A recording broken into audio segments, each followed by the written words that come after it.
Dear student, class 12th, subject biology, chapter sexual reproduction in flowering plant.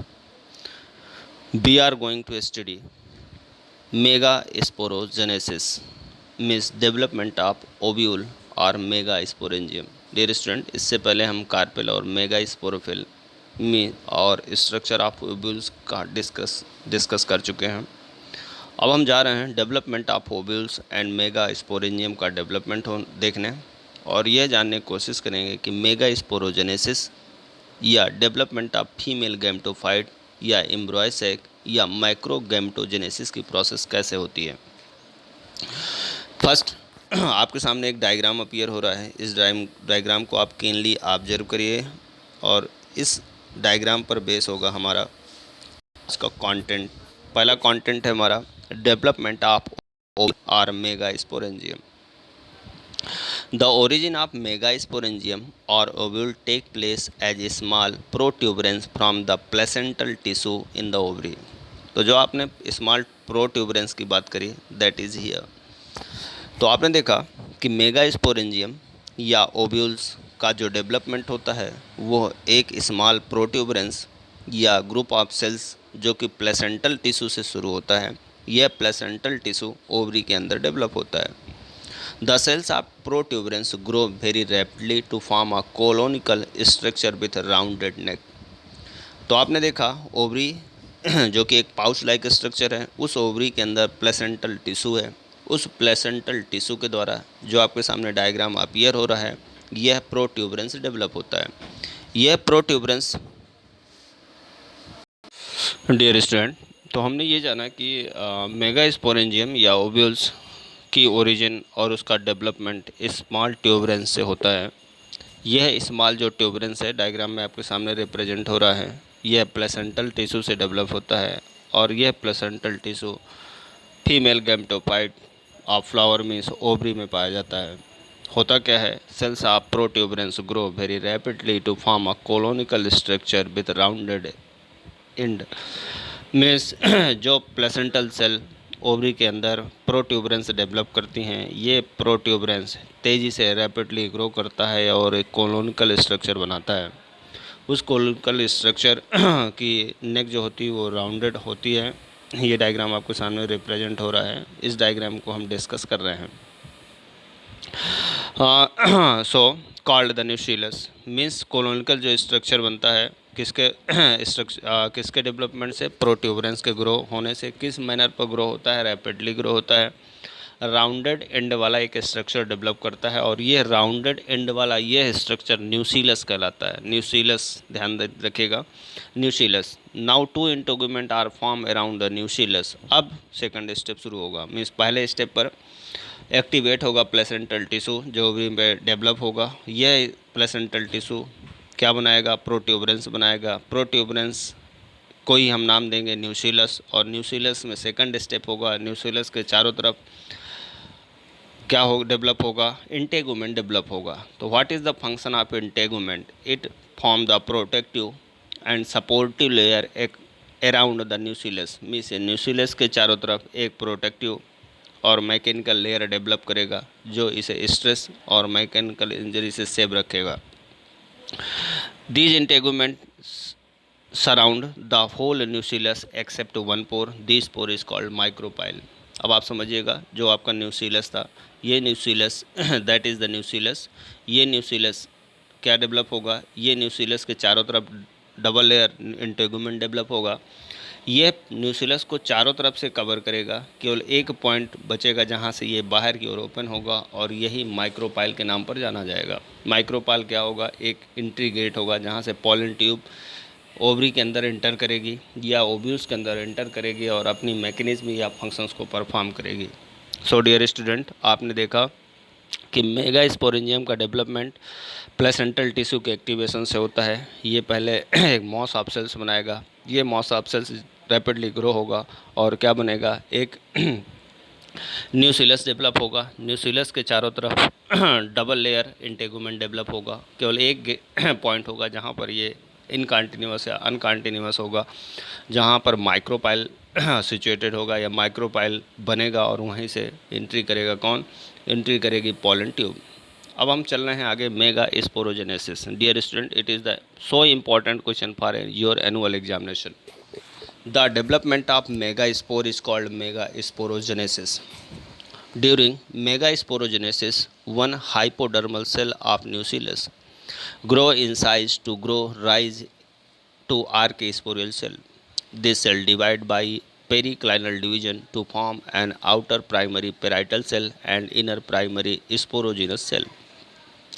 The primary parietal cell divide only once or twice to form the wall, but primary sporogenous cell grow and directly behave as a megaspore mother cell.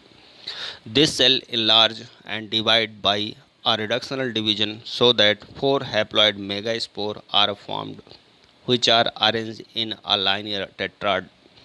These three megaspore toward the micropyle degenerated and one megaspore toward the chalazial end is functional. This functional megaspore enlarge in size to give rise to embryo sac or female gametophyte.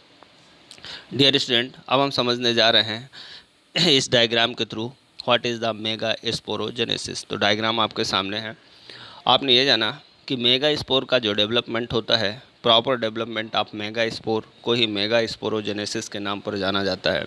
Means अभी आपने न्यूसीलस develop किया, उस न्यूसीलस से mega spore का development mega sporogenesis कहलाता है। Mega sporogenesis की process में एक हाइपोडर्मल सेल किसकी, न्यूसीलस की, अपने साइज में ग्रो होगी और क्या बनाएगी, आर्की स्पोरिल सेल में डेवलप होगी। मीन्स मेगा स्पोरोजेनेसिस की प्रोसेस में न्यूसीलस की हाइपोडर्मल सेल अपने साइज में इनलार्ज होगी, ग्रो होगी और डेवलप होगी आर्की स्पोरियल सेल में।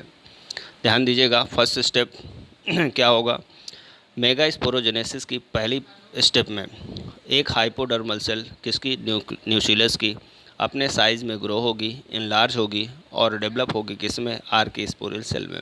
सेकंड स्टेप, यह आर्की स्पोरियल सेल डिवाइड होगी, किस मैनर पर डिवाइड हो, पेरिक्लाइनल डिविजन्स को परफॉर्म करेगी।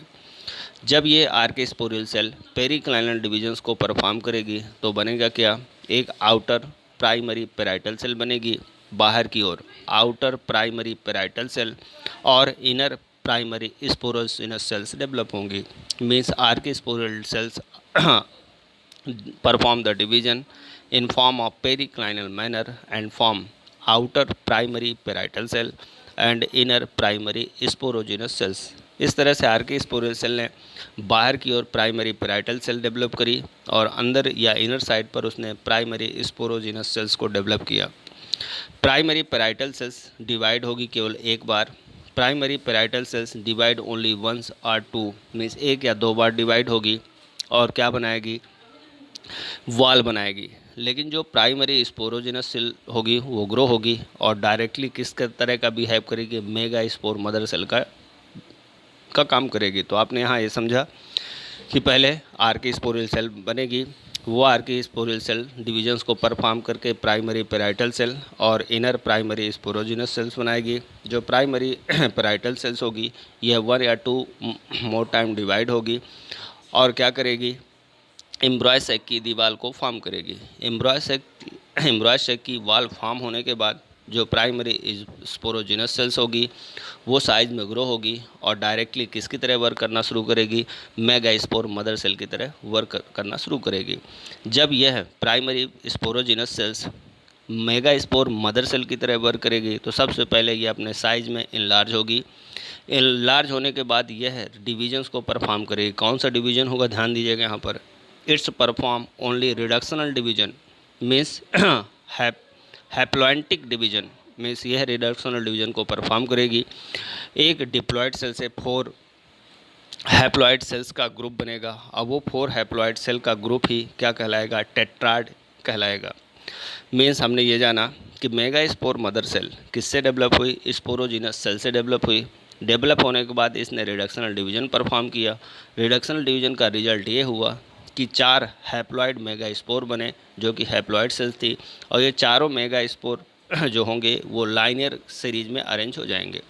जब ये लाइनर सीरीज में अरेंज होंगे, एक्चुअली ये 4 का ग्रुप होगा, इसलिए इसे टेट्राड के नाम पर जाना जाएगा।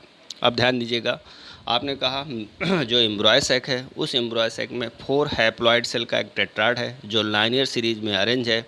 अब जब लाइनियर सीरीज में अरेंज है तो इसका एक पार्ट माइक्रोपाइल की ओर होगा और दूसरा एरिया इसका चलेजल एंड की ओर होगा।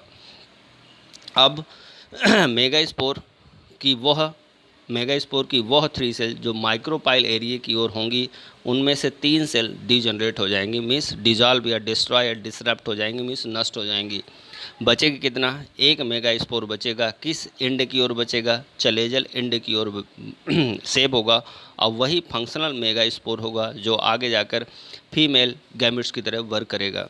ये फंक्शनल मेगास्पोर अपने साइज में एनलार्ज होगा और किसमें चेंज हो जाएगा? एम्ब्रॉय सैक या फीमेल गैमेटोफाइट का वर्क करना शुरू करेगा। तो सो डियर स्टूडेंट, हम इसे समराइज़ कर रहे हैं क्योंकि it is a important question for your annual examination with the diagram. यदि आप डायग्राम पर नज़र डालें तो आपको पता चलेगा एक आर्की स्पोरियल सेल होगी। वो आर्की स्पोरियल सेल किससे डेवलप होगी? न्यूक्लियस से डेवलप होगी। ये डिवीज़न परफॉर्म करेगी कौन सा डिवीज़न? Periclinal division. क्या बनाएगी? आउटर सरफेस की ओर प्राइमरी पेराइटल सेल और इनर सरफेस की ओर स्पोरोजिनस सेल्स बनाएगी। ये जो primary parietal cell outer surface पर बनेगी ये क्या करेगी? ये डिवीजन्स को परफॉर्म करेगी 1 or 2 टाइम और क्या बनाएगी? प्राइमरी पेराइटल सेल वॉल को फॉर्म करेगी। जबकि जो प्राइमरी स्पोरोजिनस सेल्स होगी ये ग्रो होगी और डायरेक्ट मेगास्पोर मदर सेल का वर्क करेगी। मेगास्पोर मदर सेल की तरह वर्क करने वाली प्राइमरी स्पोरोजिनस सेल अपने साइज में एनलार्ज होगी, रिडक्शनल डिवीजन्स को परफॉर्म करेगी, जिससे एक मेगास्पोर मदर सेल जो कि डिप्लॉयड है इससे 4 हैप्लॉयड मेगास्पोर डेवलप होंगे। ये 4 मेगास्पोर लाइनियर सीरीज में मीन्स लाइनियर सीरीज में टेट्राड के फॉर्म में अरेंज होंगे। इन 4 टेट्राड में मीन्स 4 हैप्लॉयड मेगास्पोर में जो 3 मेगास्पोर माइक्रोपाइल एंड की ओर होंगे वो डीजनरेट हो जाएंगे, मीन्स नष्ट हो जाएंगे। जबकि एक मेगास्पोर जो चलेजा एंड की ओर होगा वो फंक्शनल होगा और वही वही फीमेल गैमेटोफाइट फीमेल गैमेट्स का वर्क करेगा। ये फंक्शनल मेगास्पोर अपने साइज में एनलार्ज होगा और एम्ब्रॉय सैक और फीमेल गैमेटोफाइट में क्या हो जाएगा? चेंज हो जाएगा। तो डियर स्टूडेंट, इस डायग्राम पर यदि आप नज़र डालें तो सबसे पहले आप जाना कि न्यूक्लियस होता है। न्यूक्लियस न्यूक्लियस की हाइपोडर्मल सेल किस में बदलेगी? आर्की स्पोरियल सेल में बदलेगी। यह आर्की स्पोरियल सेल 2 तरह की सेल्स बनाएगी, प्राइमरी पेराइटल सेल और primary sporogenous cells. Primary parietal cell से क्या बनेगी? वॉल फॉर्म होगी। जबकि प्राइमरी स्पोरोजिनस जो सेल है, primary sporogenous cell, sporogenous cell में रिडक्शनल डिवीजन होगा। 4 सेल का ग्रुप बनेगा जिसे हम क्या नाम देंगे? हम मेगास्पोर मदर सेल बनेगी और उस मेगास्पोर सेल मदर सेल में डिवीजन होगा। 4 हैप्लॉइड सेल का एक ग्रुप बनेगा जो लाइनर सीरीज में अरेंज होगा। अब इन 4 में से जो 3 सेल्स होंगी वो माइक्रोपाइल एरिया पर होंगी जो डीजनरेट हो जाएंगी और सिंगल क्या बचेगा? सिंगल मेगास्पोर मदर सेल बचेगी और वही किसको काम करेगी? गैमेटोफाइट का वर्क करेगी। डियर स्टूडेंट, यदि डायग्रामेटिक रिप्रेजेंटेशन को देखा जाए तो डायग्रामेटिक रिप्रेजेंटेशन को यहाँ पर देखिए। आपको sir initially megaspore mother cell आपको यहाँ पर अपीयर हो रही है। ये megaspore mother cell reductional divisions को परफॉर्म करेगी। तो फर्स्ट होगा prophase leptotene, zygotene, pachytene, diplotene and diakinesis. ये हुआ प्रोफेज फर्स्ट से होते हुए प्रोफेज में रिडक्शनल डिवीजन सेकंड में पहुंचेगी और बनाएगी the group of 4 cell that are haploid and called megaspores. Means 4 megaspore का क्या बनेगा? एक ग्रुप बनेगा। इस डायग्रामेटिक रिप्रेजेंटेशन से आप इसे बेहतर समझ सकते हैं। So dear student, we are going to further study to development of female gametophyte or embryo sac or microgametogenesis. The functional megaspore is haploid and represent the first cell of female gametophyte. It divide and form female gametophyte. The female gametophyte is a very reduced structure and wholly depend upon sporophyte for its nutrition. On the basis of number of nuclei of megaspore taking part in formation of gametophyte, the following 3 type of female gametophyte or embryo sac can be distinguished. Means functional megaspore जिसका nature haploid होगा, वह female gametophyte की first cell को represent करेगा। Means आपने देखा था कि 4 सेल का ग्रुप था, उनमें 3 डिस्ट्रॉय हो गए या डिजनरेट हो गए, जबकि एक मेगास्पोर फंक्शनल बचा था। ये फंक्शनल मेगास्पोर क्या करेगा, यही फर्स्ट सेल होगा फीमेल गैमेटोफाइट की, ये डिवाइड होगा और फॉर्म करेगा, क्या करेगा, फीमेल गैमेटोफाइट। यहाँ पर ये मेंशन करना ज़रूरी है कि जो फीमेल गैमेटोफाइट ओवरी के अंदर ओव्यूल्स के फॉर्म में डेवलप हो रहा है, इसको नरिशमेंट कौन देगा। तो आपने जाना इसको नरिश करने वाला स्पोरोफाइट होगा। मीन्स वह प्लांट बॉडी होगी जहाँ पर वह फ्लावर डेवलप हुआ है, या यह वह प्लांट बॉडी होगी जहाँ पर ये डेवलप हो रहा है। फीमेल गैमेटोफाइट बहुत ही रिड्यूस स्ट्रक्चर होता है और पूरी तरह से किस पर डिपेंड करता है, स्पोरोफाइट पर डिपेंड करता है, ताकि वो उससे न्यूट्रिशन ले सके। अब ये सिंगल जो आपका फंक्शनल मेगास्पोर है, ये 3 मैनर को फॉलो करता है। अब पहले मैनर को समझते हैं। एक्चुअली ये हमारे सिलेबस से आउट है, फिर भी नॉलेज ले सकते हैं अपन।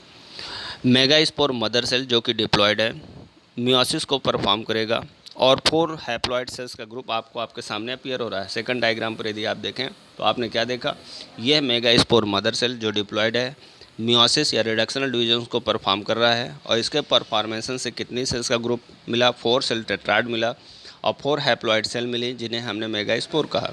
इसमें आपने 3 आप यहाँ पर देखिए कि जो 3 सेल्स हैं वो डिजनरेट हो जाएंगी और अपर सेल या माइक्रोपाइल एंड पर जो आपका 1 सेल ग्रो होगी और फॉर्म करेगी एम्ब्रॉय सैक। अब यह एम्ब्रॉय सैक के लिए प्रिपेयर हो रही है। अब क्या होगा, ग्रोथ और nourished bye nucleus and nearest micropyle and it's perform the mitosis. Mitosis it is the somatic division, number of chromosome is equal to the mother cell and daughter cell. At meiosis mother it is a reductional division, means इसे ऐसा समझा जाए कि meiosis वो process है जिसमें diploid cell से 4 cell का हैप्लॉइड का ग्रुप मिलता है, जबकि जो माइटोसिस है उसमें एक डिप्लॉयड सेल से 2 डिप्लॉयड सेल डेवलप होती हैं। तो पहले मैनर पर आपने क्या देखा, मेगास्पोर मदर सेल डेवलप हुई, 4 का ग्रुप बना, 4 में से 3 डिजनरेट हो गई, रिमेंस 1 फंक्शनल मेगास्पोर शेप रहा, वो आगे जाकर माइटोसिस को परफॉर्म करेगा और उससे क्या डेवलप होगा, उससे एम्ब्रॉय सैक डेवलप होगा। It is the first manner to develop the embryo sac. Second manner पर पहुंचते हैं। अब ये जो एम्ब्रॉय सैक डेवलप हुआ है, ये फिर से माइटोसिस को परफॉर्म करेगा। अब आपने देखा पहले सिंगल सेल थी जिसे आपने एंड नियरेस्ट माइक्रोपाइल नाम दिया था। मीन्स ये सिंगल सेल आपकी, that is a single cell. ये सिंगल सेल माइटोसिस को परफॉर्म करेगी तो 2 सेल्स का ग्रुप मिलेगा या 2 सेल बनेंगी जिसे हम एम्ब्रॉय सैक के फॉर्म में डेवलप करने जा रहे हैं। ये 2 सेल्स फिर से माइटोसिस को परफॉर्म करेंगी, 4 न्यूक्लियाई स्ट्रक्चर बनेगा। 4 न्यूक्लियाई स्ट्रक्चर फिर से डिवाइड होंगे और 8 न्यूक्लिएट स्ट्रक्चर यहाँ पर डेवलप होने वाला है। अब ये 8 न्यूक्लिएट स्ट्रक्चर का डिस्क्रिप्शन ज़रूर जानिए क्योंकि बहुत ही इंपॉर्टेंट है आगे फर्टिलाइजेशन में। तो आप यदि अपर एंड पर देखें तो एंटीपोडल सेल मिलेंगी, लोअर एंड पर पहुँचे सिनर्जी सेल मिलेंगी, सेंटर पर पहुँचेंगे पोलर न्यूक्लियाई आपको मिलेंगे। ध्यान दीजिए फिर से इसका structure.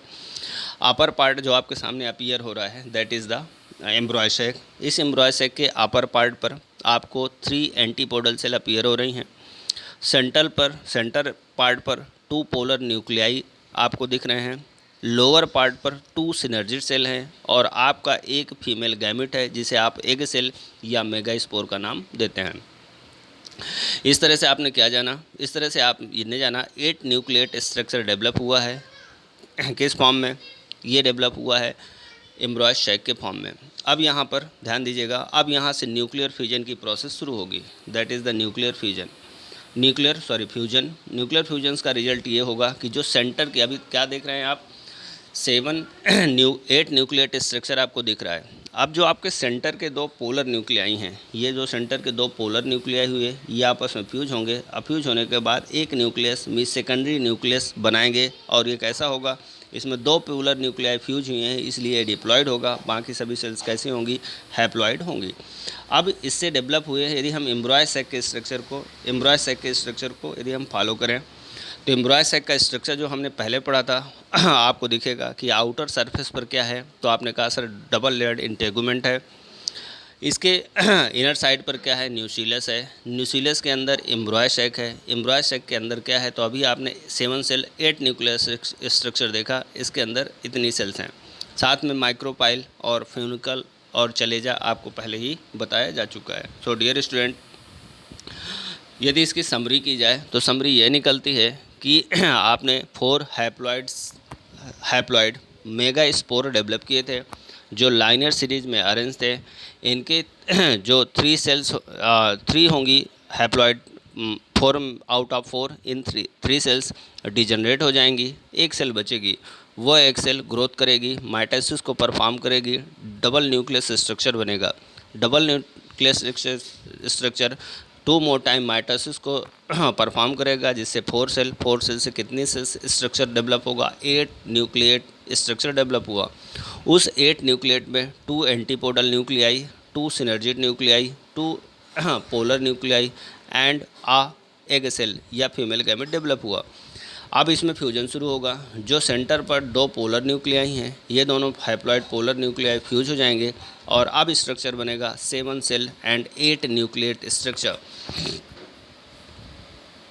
Dear student, we are going to study the separate function of mature embryo sac and their structure. अभी तक जो हमने स्टडी करी, उस स्टडी के आधार पर हम ओव्यूल या मैच्योर एम्ब्रॉय सैक के स्ट्रक्चर और उसमें डिफरेंट पार्ट के फंक्शंस को जानेंगे। तो first, a mature embryo sac has following structure. First, egg apparatus. It is situated toward micropylar end and possesses an egg in middle and 2 synergids on their side of the egg. अभी आपने structure में देखा था कि जो आपका lower side था, lower side किसे कहेंगे, माइक्रोपाइलर एंड को कहेंगे। उस माइक्रोपाइलर एंड पर आपने 3 सेल्स देखी थी। उन 3 सेल्स में मिडिल पर एक बड़ी सेल थी या लार्ज सेल थी जिसे हम एग कहते हैं, और उनके दोनों साइडों पर 2 सिनर्जिड सेल थी। इस तरह से 3 सेल से बने हुए स्ट्रक्चर को हमने एग apparatus नाम दिया। इसे डायग्राम के द्वारा भी अपन समझ सकते हैं। आपने देखा कि जो लोअर एंड है, उस लोअर एंड के सेंटर पर एक एग सेल है और उसके साइड वाइज में 2 सिनर्जिड सेल हैं। ये तीनों मिलकर क्या कहलाएंगी, एग apparatus कहलाएंगी। इनका फंक्शन क्या होगा, function of egg cell and embryo sac. Egg cell is situated in the middle of 2 synergids and hence hang down in the embryo sac. The cell contain a female nucleus which form diploid 2n embryo after fertilization. Means egg cell 2 synergid cell की middle में या centre पर situated होगा। ऐसा कहा जाए कि ये हैंग स्टेज पर पाया जाएगा सिनर्जिड सेल की हेल्प से। इस पर क्या होगा, फीमेल न्यूक्लियस होगा जो कि हैप्लॉइड होगा, जो मेल न्यूक्लियस को फर्टिलाइज करेगा। दोनों के मेल न्यूक्लियस जो हैप्लॉइड होगा पॉलन ग्रेन से आएगा। फीमेल न्यूक्लियस जो कि अभी आपके सामने अपीयर है, दोनों आपस में फर्टिलाइजेशन को परफॉर्म करेंगे। एक डिप्लॉइड एम्ब्रॉय डेवलप होगा, किस प्रोसेस के दौरान, फर्टिलाइजेशन प्रोसेस के दौरान। So egg is use to fertilisation. अब सेकंड पे पहुंचते हैं, सिनर्जिड्स। जो एक सेल जो सेंटर या मिडिल पर सिचुएटेड थी, इसके साइड वाइज पर सिनर्जिड सेल्स थी, यह एग apparatus बनाती हैं। Usually the size of both synergid same, दोनों का साइज सेम होता है, दोनों राउंडेड होती हैं। इनका मेनली फंक्शन क्या है, first function, these cells secrete a substance which attract the pollen tube. First answer, ध्यान दीजिएगा यहाँ पर, सिनर्जिड का पहला फंक्शन ये होगा कि यह एक सब्सटेंस को सेक्रेट करेंगी। वह सेक्रेट किया गया सब्सटेंस पॉलन ग्रेन से डेवलप हुई पॉलन ट्यूब को अपनी ओर अट्रैक्ट करेंगी। Second, pollen tube enter through the synergid, और दूसरा जो पॉलन ट्यूब होगी वह इन्हीं सिनर्जिड सेल से कहाँ एंटर करेगी, एम्ब्रॉय सैक पर एंटर करेगी। तो डियर स्टूडेंट, पहला फंक्शन एक का था जो फर्टिलाइजेशन के द्वारा एम्ब्रॉय को डेवलप करेगी। अब आई 2 सिनर्जिड सेल। ये सिनर्जिड सेल क्या करेंगी, पहले पॉलन ट्यूब को अट्रैक्ट करेंगी ताकि वो इस एंड पर आ सके, और दूसरा पॉलन ट्यूब इन्हीं सिनर्जिड के हेल्प से कहाँ एंटर करेगी, एम्ब्रॉय सैक में एंटर करेगी। The lower part of each synergids contain a large vacuole which play an important role in fertilization. Third important, क्या इंपॉर्टेंस है इसका, लोअर पार्ट जो सिनर्जिड सेल्स का होगा उस पर एक लार्ज वैक्यूल्स होगी। वह वैक्यूल्स बहुत ही हेल्पफुल होगी किसके लिए इम्पॉर्टेंट रोल फॉलो करेगी, for the process of fertilization, means fertilization को परफॉर्म करेगी। तो डियर स्टूडेंट, अब हम पहुंचते हैं एंटीपोडल सेल्स के फंक्शन पर। एंटीपोडल सेल्स नंबर में 3 होंगी। कहाँ सिचुएटेड होंगी? चलेजल एंड पर सिचुएटेड होंगी। These are 3 in number and situated toward a chalazial end. Their number may be in 100 in other plant. They are bigger in size and are separated from one another by cell wall. Mitochondria, dicotyledone, vacuoles, dictyosome, plastid are found in their cytoplasm. Function: the main function of antipodal cell to provide nutrition to embryo sac. तो हमने ये जाना antipodals का number 3 होगा। ये चलेजल end पर situated होंगी। बहुत सारे प्लांट में इनका नंबर 100 से भी ज़्यादा होता है। ये अपने साइज़ में बिग होंगी, सेपरेट होंगी एक दूसरे के द्वारा, सेल वॉल के द्वारा। इन पर माइटोकॉन्ड्रिया, डिक्टियोसोम, वैक्यूल्स और प्लास्टिड इनके साइटोप्लाज्म में पाए जाएंगे। इनका मेन फंक्शन क्या होगा? यह एम्ब्रॉय सेक को नरिशमेंट देंगी, मीन्स इट प्रोवाइड न्यूट्रिशन और नरिशमेंट फॉर एम्ब्रॉय सेक। तो आपने देखा जो हमारे एंजियोस्पर्मिक प्लांट हैं उनमें मैक्सिमम में एंटीपोडल सेल्स 3 होती हैं, लेकिन बहुत सारे प्लांट्स ऐसे हैं जिसमें इनका नंबर 3 से 100 तक हो सकता है। ये इनका मेन फंक्शन क्या होता है? यह एंटीपोडल सेल्स नरिशमेंट प्रोवाइड कराती हैं किसको? एम्ब्रॉय सेक को। अब आते हैं पोलर न्यूक्लियाई पर। Polar nuclei, these nuclei migrate from both the poles and get collected in the center of embryo sac and form secondary nucleus. Two polar nuclei get collected in the center of mature embryo sac and united to form secondary nucleus. Secondary nucleus form a triploid nucleus by fusion with male nucleus during fertilization. Endosperm is developed from triploid nucleus. Dear student, जो polar nuclei होंगे पहले ये दोनों poles पर होंगे, चलेजल और micropylar and पर। जैसे ही एम्ब्रॉय सेक डेवलप होगा ये माइग्रेट होना स्टार्ट करेंगे। कहाँ से? अपने पोल से सेंटर की ओर। सेंटर पर पहुँचते ही ये दोनों हैप्लॉइड न्यूक्लियाई आपस में फ्यूज करेंगे और एक डिप्लॉइड न्यूक्लियस डेवलप होगा। यह डिप्लॉइड न्यूक्लियस ही क्या कहलाएगा? यही पोलर न्यूक्लियाई होंगे दोनों, जो 2n होंगे। इसी को ही हम सेकेंडरी न्यूक्लियस के नाम पर जानेंगे। मतलब ये हुआ दोनों पोलर न्यूक्लियाई क्या करेंगे? पहले इन दोनों पोल से सेंटर की ओर माइग्रेट करेंगे। सेंटर पर जाकर दोनों पोलर न्यूक्लियाई फ्यूज होंगे। फ्यूज होने पर सेकेंडरी न्यूक्लियस डेवलप होगा।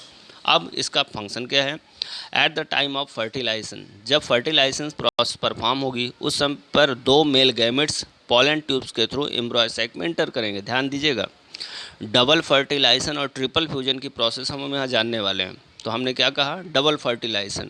Fertilisation means the fusion of male and female gamete. Double fertilization, triple fusion. Triple fusions का मतलब जहाँ पर 3n सेल बने, मतलब ट्रिप्लॉइड न्यूक्लियस डेवलप हो, वो ट्रिपल फ्यूजन। तो हमने ये जाना कि जब पोलन ट्यूब डेवलप होकर के कहाँ पहुँचेगी? एम्ब्रॉय सैक पर एंटर करेगी सिनर्जिट एरिया से। उस समय पर पोलन ट्यूब में 2 हैप्लॉइड गैमेट्स होंगे। कौन से? मेल के। Means 2 male gametes are enter in the embryo sac. उन 2 में से एक मेल गैमेट एग को से फ्यूज होगा, मीन्स फर्टिलाइजेशन को परफॉर्म करेगा, जिससे एग ऑलरेडी हैप्लॉइड है, मेल गैमेट भी हैप्लॉइड होगा। दोनों हैप्लॉइड के मिलने से एक डिप्लॉइड क्या बनेगा? जाइगोट बनेगा, जो आगे एम्ब्रॉय में डेवलप होगा और एम्ब्रॉय से सीड और फ्रूट्स डेवलप होगा। जबकि जो आपके जो पोलर न्यूक्लियाई होंगे उन पोलर न्यूक्लियाई दोनों आपस में फ्यूज होकर सेकेंडरी न्यूक्लियस बनाएंगे। ये सेकेंडरी न्यूक्लियस 2n होगा, क्योंकि ये पहले दोनों हैप्लॉइड थे, दोनों फ्यूज हुए हैं, इसलिए 2n में बदल गए। अब ये 2n न्यूक्लियाई आप जानिए बचे हुए सेब रिमेन्स एक जो मेल गैमेट है, एक मेल गैमेट्स ने एक को फ्यूज कर दिया। अब बचा हुआ एक मेल गैमेट्स इन 2n पोलर न्यूक्लियाई या सेकेंडरी न्यूक्लियस को फ्यूज करेगा और क्या बनाएगा? 3n सेल बनाएगा या ट्रिप्लॉइड न्यूक्लियस बनाएगा, और यही न्यूक्लियस आगे जाकर एंडोस्पर्म को डेवलप करेगा। अब यहाँ ये भी जान लेते हैं कि पोलर न्यूक्लियाई जो कि सेकेंडरी न्यूक्लियस में डेवलप हुआ, जो डिप्लॉइड है, जब इससे मेल गैमेट्स जो पोलन ट्यूब से आएगा वो इसे फ्यूज करेगा तो 3n सेल बनेगी। ये 3n सेल एंडोस्पर्म में बदलेगी और ये एंडोस्पर्म एग से जो एम्ब्रॉय डेवलप हो रहा है उस एम्ब्रॉय को डेवलप होने में नरिशमेंट या न्यूट्रिशन क्या करेगा? प्रोवाइड कराएगा। सो डियर स्टूडेंट, हमने इस प्रोसेस को जाना। सो डियर स्टूडेंट, इसे समराइज़ किया जाए तो समराइज़ करने से हमें ये पता चला कि एम्ब्रॉय सैक डेवलप हुआ। एम्ब्रॉय सैक्स में 8 न्यूक्लियस थे, 3 अपर पार्ट पर, 3 लोअर पार्ट पर और 2 मिडिल पर। 2 मिडिल पर जो थे वो पोलर न्यूक्लियाई थे, वो आपस में फ्यूज हुए, 3n न्यूक्लियस बना। अब हम जानने जा रहे हैं pollination means mechanism of development of embryo, means कैसे फर्टिलाइजेशन होगा, कैसे ट्रांसफ़र होगा pollen grain stigma style ovary से ओव्यूल तक, और कौन सी प्रोसेस परफॉर्म की जाएगी। Pollination, the process of transfer of pollen grains from the anther to the stigma of same flower और another flower of the same species is called pollination. Means वह process जिसमें pollen grain transfer होता है, कहाँ से, anther से कहाँ तक जाता है, स्टिग्मा तक, चाहे वो एक ही फ्लावर पर लगे हुए एंथर और स्टिग्मा हो, चाहे एक फ्लावर का स्टिग्मा दूसरे का स्टेमन, या एक का स्टिग्मा और दूसरे का एंथर। इस तरह से पॉलन ग्रेन का स्टेमन से स्टिग्मा मीन्स ओवरी तक ट्रांसफ़र होना ही क्या कहलाता है, पॉलिनेशन कहलाता है। This type of pollination as defined above is called indirect pollination. Stigma is absent in gymnosperm, therefore pollen grain reach directly to the micropyle of an ovule. Such type of pollination is called direct pollination. Pollination is an essential process for sexual reproduction in seed-bearing plant. Pollination is mainly two types. First is the self-pollination, second is the cross-pollination. Dear student, हमने ये जाना pollen grain anther में mature होते हैं, dehisced होते हैं by means of different agencies या self anther से रिलीज होकर ओवरी तक पहुंचते हैं, स्टिग्मा पर लैंड होते हैं और आगे की प्रोसेस को ग्रो करते हैं। ये प्रोसेस 2 टाइप की होती है, एक डायरेक्ट पॉलिनेशन, दूसरा इनडायरेक्ट पॉलिनेशन। इनडायरेक्ट का मतलब ये हुआ कि पॉलन ग्रेन एंथर से रिलीज होकर के स्टिग्मा पर लैंड होता है और स्टिग्मा से वो स्टाइल ओवरी और ओव्यूल के माइक्रोपाइल तक अपनी पॉलन ट्यूब्स को ग्रो कराता है। That is the indirect pollination. Indirect क्यों कहा, क्योंकि ये डायरेक्ट एम्ब्रॉय सैक पर इंटर नहीं करता, ये डायरेक्ट ओवरी के अंदर इंटर नहीं करता। क्यों, क्योंकि इसमें एसेसरी आर्गन्स हैं जिसे हमने स्टिग्मा, स्टाइल, ओवरी और ओव्यूल्स के नाम पर जाना। ऐसा हमें एंजियोस्पर्मिक प्लांट्स में देखने को मिलता है, लेकिन बहुत सारे जिम्नोस्पर्मिक प्लांट हैं जिसमें स्टिग्मा, स्टाइल एब्सेंट होता है। ऐसे एब्सेंट जिम्नोस्पर्मिक ओव्यूल्स में पॉलन ग्रेन सीधे कहाँ पर लैंड करता है, सीधे ओव्यूल के माइक्रोपाइलर एंड पर डायरेक्टली रीच करता है या लैंड करता है, और इसलिए इसे डायरेक्ट पॉलिनेशन कहा जाता है। यह एक इसेंशियल प्रोसेस है सेक्सुअल रिप्रोडक्शंस की, और ऐसे प्लांट जो सीड बेयर करते हैं या जिसमें सीड डेवलप होते हैं mainly pollination is mainly two types, self pollination and cross pollination. So dear student, we are going to study the self pollination. Self the transfer of pollen grain from an anther to the stigma of the same flower or to the stigma of another flower on the same plant is known as the self pollination. This pollination can occur in bisexual flower as well as in unisexual flower which occur on same plant, means monoecious condition. Transfer of pollen grain means pollen grain का transfer होना anther से stigma तक एक ही flower में पाए जाने वाले anther और स्टिग्मा में, या एक ही प्लांट में पाए जाने वाले अलग अलग एंथर और स्टिग्मा में।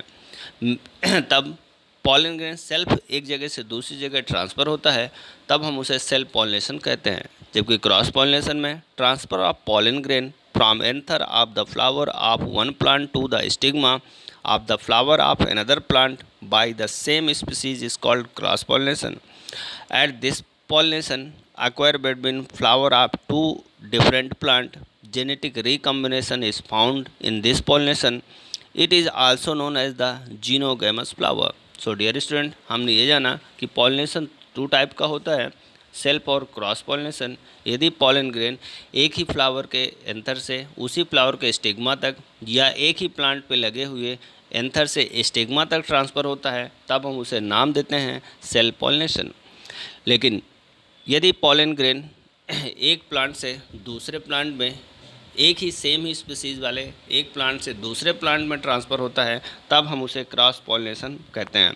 Why this it is called cross pollination? Because here genetic recombination is performed, so genetic manipulation is also performed in this technique. So new character or new features or hereditary character or advanced feature are originated at the new plant. Means कहा जाए कि जब same plant का stigma उसी plant एक ही plant में पाए जाने वाले एंथर और स्टिग्मा आपस में एंथर का आपस में पॉलन ग्रेन का एक्सचेंज करते हैं, तब ये सेल्फ पॉलिनेशन है। जबकि जब एक ही स्पीसीज़ के दो या दो से अधिक प्लांटों के बीच में पॉलन ग्रेन का ट्रांसफ़र होता है, तब उसमें जेनेटिक रिकॉम्बिनेशन होता है। जेनेटिक रिकॉम्बिनेशन का रिजल्ट ये होता है कि new trait, new characters develop होते हैं और इस डेवलपमेंट से न्यू वैराइटीज़ डेवलप होने के चांस ज़्यादातर होते हैं। So dear student, self pollination is also a various type. तो self pollination just like autogamy, homogamy, cleistogamy, bird pollination, geitonogamy, xenogamy. Next video we have studied this term and condition. Thank you, have